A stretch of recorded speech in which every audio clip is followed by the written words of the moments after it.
வணக்கம். அது இப்போ நம்ம இந்த காந்தாரா படம் வந்த பிறகு அந்த காந்தாரா படத்தில் இருக்கக்கூடிய பூத வழிபாடு அப்படிங்கிற அதை குறித்து அறிந்திருக்கிற ஆர்வம் எல்லாருக்குமே இருக்கும். பொதுவாகவே ஒரு படம் ரொம்ப ஹிட் ஆயிடுச்சுனால நமக்கு எல்லாருக்கும் வரும். சரி, பூத வழிபாடுனா என்ன அப்படிங்கிறத பார்ப்போமா? அது என்ன, கடவுளை வழிபடுறதா இல்லை ஆவிகளை வழிபடுறதா? இந்த வழிபாட்டை யார் எங்கே செய்கிறாங்க, ஏன் செய்கிறாங்க உங்களுக்கு சொல்லட்டுமா? இந்த பூதகோலா அல்லது தெய்வகோலா அப்படிங்கிறது துளுநாடு பகுதியைச் சேர்ந்த துளு பேசும் மக்களுடைய பாரம்பரிய வழிபாடு. சரி, துளுநாடுனா அது எங்கே இருக்குது அப்படின்னு கேட்டால், அது என்ன துளுநாடு அப்படின்னா அதுவும் தமிழ்நாடு தான். எப்போ சங்ககால பாடல்களில் கோசர்கள் ஆண்ட நாடு அப்படின்னு சொல்லிட்டு நம்ம சங்க இலக்கியங்களில் இருக்கிறது. சரி, கோசர்கள் ஆண்ட நாட்டில் 4 மொழி பேசும் கோசர்கள் அப்படின்னு சொல்லிட்டு தமிழ் சொல்லுகிறது. ஆனால் 13ஆம் நூற்றாண்டில் நம்முடைய தமிழ் இலக்கியங்கள் சொல்லும்போது தமிழ் பேசப்படாத 17 பிராந்தியங்கள், அப்படி 17 நாடுகள் சொல்லும்போது துளுநாடு வந்துடுது. அப்போ கிட்டத்தட்ட 12ஆம் நூற்றாண்டு 10ஆம் நூற்றாண்டு வரையிலும் கூட தமிழ் பேசிய நிலம்தான். சரி, எங்கே இருக்குது அந்த துளுநாடு அப்படின்னு கேட்டிங்கன்னா, தட்சிண கர்நாடகா அப்படின்னு சொல்கிறாங்க, தெற்கு கர்நாடகா, வடக்கு கேரளா, இதை ஒட்டிய இடங்களில் இருக்கிறது. இந்த பகுதியில் இருக்குது. மேற்கு தொடர்ச்சி மலைகளுக்கும் அரேபிய கடலோரத்திற்கும் இடையே இருக்கக்கூடிய தட்சிண கன்னடா, அதாவது உடுப்பி, காசர்கோடு, இந்த பகுதிகளை சேர்ந்தது தான் துளுநாடு அப்படிங்கிறது. இந்த கோலா அப்படிங்கிற அந்த சொல் ஒரு திருவிழா அல்லது ஒரு கலை வடிவத்தை குறிக்கும் அவங்களுடைய துளு மொழியில. பூதம் அப்படின்னு சொன்னா நம்ம அது பேய், பிசாசு அப்படிங்கிற பல்வேறு பொருள்கள் பல மொழிகளில் உண்டு. ஆனால் இது சமஸ்கிருதத்தில் பூதம் அப்படின்னு சொன்னா அது பண்டைய ஆன்மா அல்லது பண்டைய தெய்வம், பஞ்சபூதம், தூய்மை, உண்மை அப்படிங்கிற பல அர்த்தங்கள் சமஸ்கிருதத்தில் அதில் உண்டு.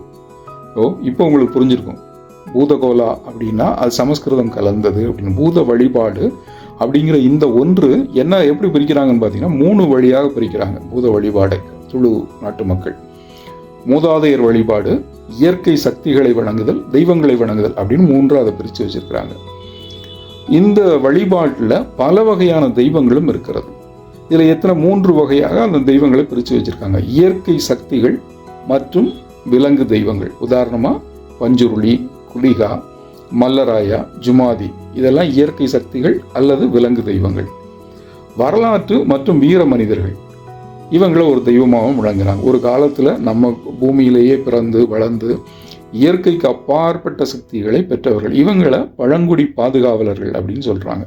உதாரணமாக கொரகஜ்ஜா, கொரடப்பு, அன்னப்பா, இவங்களையெல்லாம் இந்த வகையில் சொல்கிறாங்க. 3வது மூதாதையர்கள், அதாவது இறந்து போன மூதாதையர்கள், அவங்கள வழிபடுறாங்க. இதில் இந்த பஞ்சுருளி வழிபாடு அப்படிங்கிறதுனா என்ன அப்படின்னு பார்த்தோம்னா, பஞ்சுருளியை சிவபெருமானே பூமிக்கு அனுப்பினார் அப்படின்னு துளுநாட்டு மக்கள் நம்புகிறாங்க. பஞ்சுருளிங்கிறது பன்றியோட வடிவம். ஆனால் இது வராக அவதாரம் இல்லை, அதுக்கு இதுக்கும் வித்தியாசம் உண்டு. இதுக்கு ஒரு தனி கதையே உண்டு. அந்த கதையை நம்ம பார்த்துக்கலாம். கைலாயத்தில் சிவனோட தோட்டத்தில் ஒரு காட்டு பன்றி குட்டியை ஈன்று விட்டு இறந்து போயிடுது. அந்த குட்டியை பார்வதி தேவி வளர்க்கிறார். ஆனால் அந்த குட்டி என்ன பண்ணுதுன்னா அந்த தோட்டத்தையே அழிக்க ஆரம்பிக்கிறது. இதனால சிவபெருமான் அதை கொல்ல முடிவு செய்கிறார். அப்போ பார்வதி தேவி அதை தடுத்து நிறுத்துறாங்க. வேண்டாம், அது பாவம், அது எதுவும் அறியாது, அது மன்னிச்சிருங்க அப்படின்னு கேட்குறாங்க. உடனே சிவபெருமான் என்ன பண்றாரு, அந்த பன்றியை பூமிக்கு அனுப்புகிறார். அப்படி சிவபெருமானால் அனுப்பப்பட்ட பன்றி தான் பஞ்சுருளி அப்படின்னு மனிதர்களால் வழிபடப்படுகிறது. அது மனிதர்களுக்கான காவல் தெய்வமா அனுப்பிச்சு வச்சாரு அப்படின்னு துளு மக்கள் நம்புகிறார்கள். இதை சிவசம்புதா அப்படின்னு சொல்றாங்க. இந்த பஞ்சுருளி தெய்வம் காட்டு பன்றிகளிடமிருந்து தங்களுடைய பயிர்களை காப்பாற்றும் அப்படின்னு அவங்க நம்புகிறார்கள். அதுக்காக அதை வழிபடுகிறார்கள். இது தவிர அவங்க முன்னோர் வழிபாடு அப்படிங்கிறது ஒன்று இருக்கிறது. அதாவது மூதாதையர்கள், அதாவது தங்களுடைய விருப்பங்கள் நிறைவேறாமல் இருந்த முன்னோர்களின் பேரில் சிறப்பு சடங்குகளையும் அதில் செய்கிறாங்க. அந்த பண்டைய தெய்வங்களோடு சேர்த்து அந்த தெய்வங்களுக்கு காலே, குலை அப்படின்னு பெயர்களால் அழைக்கிறாங்க. சரி, இந்த வழிபாடெல்லாம் எப்போ நடக்கும்? டெய்லி நடக்குமா இல்லை மாதத்துக்கு ஒரு நடக்குமா அப்படின்னா இல்லை, வருடத்திற்கு ஒரு முறை தான் அந்த வழிபாடு நடக்கும். கிராமங்கள்லையும் உள்ளூர் கிராம தெய்வங்கள் கோவில்கள்லையும் தான் இந்த வழிபாடு நடக்கும். அவர்களுடைய இந்த வழிபாடுகள் நடக்கும். இந்த வழிபாட்டில் ஈடுபடுகிறவர்கள், இந்த வழிபாட்டில் அந்த தெய்வம் வேடம் தரிப்பவர்கள் என்ன செய்யணும் அப்படின்னு கேட்டால், அவங்க கைகளில் முத்திரை, கால்களில் மோதிரம், தலையில் ஒரு மாதிரியான முடி, கைகளில் வளையெல்லாம் அணிஞ்சிக்குவாங்க. அவங்களுக்கு என்ன விரதம் இருக்கணும். இந்த தெய்வ வழிபாட்டில் ஈடுபடக்கூடிய நபர்கள் தெய்வமாக தங்களை மாற்றிக்கொள்ள விரும்புகின்றவர்கள் அவங்க என்ன செய்யணும் அப்படின்னா விரதம் இருக்கணும்.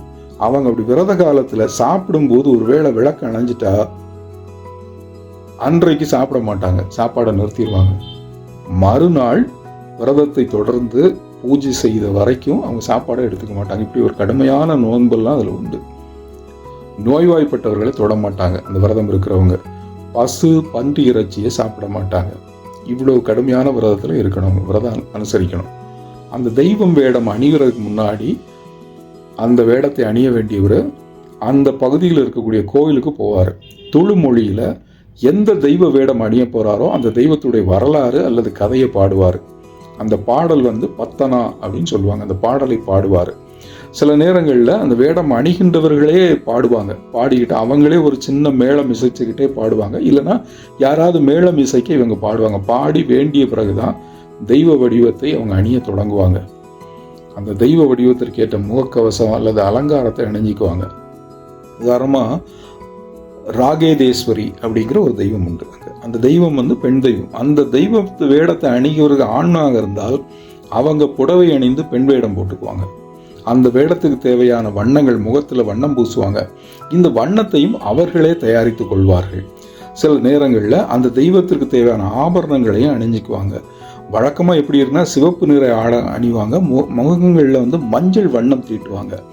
இதன்படி கடைசியில் எல்லா வேடமெல்லாம் போட்டு பிடிச்ச பிறகு அவங்களுக்கு ஒரு வாள், ஒரு கொப்பரை, மணி இதெல்லாம் அவங்களுக்கு கோவிலிருந்து கொடுப்பாங்க. தென்னை அல்லது பனை ஓலையால் செய்யப்பட்ட ஆபரணங்களையும் அதையும் தங்கள் இதில் அலங்காரத்தில் சேர்த்துக்குவாங்க. வெள்ளி ஆபரணங்களும் போட்டுக்குவாங்க.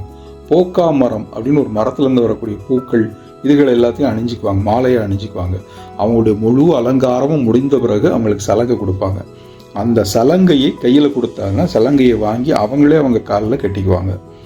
அப்படி அவங்க நடனம் ஆடி சலங்கையெல்லாம் கட்டி அலங்காரம் முடித்து கோவிலுக்கு நடனம் ஆட தொடங்கியதுடன் அந்த கடவுளோ அல்லது அவங்களுடைய பூதகோலாவோ அவர்களை ஆட்கொன்றும் அப்படின்னு அவங்க நம்புகிறாங்க. அப்படி ஆடுபவர்களுக்கு 2 பக்கம் 2 உதவியாளர்கள் இருப்பாங்க.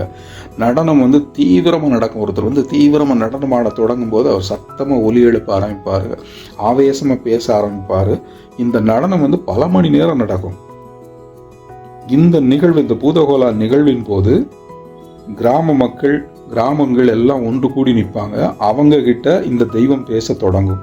அப்படி பேசும்போது பக்தர்கள் தங்களுடைய பிரச்சனைகளை சொல்வார்கள். அந்த பிரச்சனைக்கு தெய்வம் தீர்வு சொல்லும். சில நேரங்களில் சில வழக்குகளில் தெய்வம் தீர்ப்பும் சொல்லும். இந்த நிகழ்வு மாலையில் தொடங்கி விடியும் வரை நடக்கும். இரவு முழுவதும் தொடரும். இதுதான் அவங்களுடைய அந்த பூதகோலா வழிபாடு. அந்த காந்தாரா படத்தில் நம்ம பார்க்கக்கூடிய அந்த வழிபாடுங்கிறது இப்படி தான் நடக்குது. இது துளு மக்களின் பாரம்பரியம். இதே மாதிரியான வழிபாடு கேரளாவிலையும் இருக்கிறது. தெய்யம்னு சொல்லுவாங்க. அது இதோட ஒத்ததுதான். நம்ம ஊர்களிலும் இருக்கிறது. நாம் வழிபடுகின்ற முன்னோர் வழிபாடும் இதோடு ஒன்று சேர்ந்ததுதான். துளுங்கிறது தமிழகத்தின் கலாச்சாரத்தில் ஒரு பகுதி தான், ஒரு பகுதியாக இருந்ததுதான். ஆகவே அங்கே இருக்கிற அந்த பழைய கலை வழிபாடுங்கிறது, பழைய வழிபாடுங்கிறது என்றோ ஒரு காலத்தில் தமிழர்கள் எல்லோரிடத்திலும் இருந்தது தான். நம்மகிட்டையும் இதே மாதிரியான வழிபாடு இருக்கும். நம்ம தெய்வங்களை இது மாதிரி வண்ணங்கள் பூசாமல் சாமி ஆடுவாங்க. வண்ணம் பூச மாட்டாங்க, சிறப்பு அவதாரம் அடிக்க மாட்டாங்க. சாமி ஆடுவார்கள் இல்லையா, அதுக்கு அவங்க ஒரு வடிவம் கொடுத்துக்கிறாங்க. இதுதான் அங்கேயும் இங்கேயுமான வித்தியாசம். இதுதான் அவர்கள் வழிபடக்கூடிய அந்த துளு பகுதி மக்கள் தங்களுடைய வழிபாடுகளாக வைத்திருக்கக்கூடிய அந்த பூதகோலா வழிபாடு, அது பூத வழிபாடு அப்படிங்கிறது. இது மாதிரி இன்னொரு செய்தியோடு உங்களை சந்திக்கிறேன். நன்றி, வணக்கம்.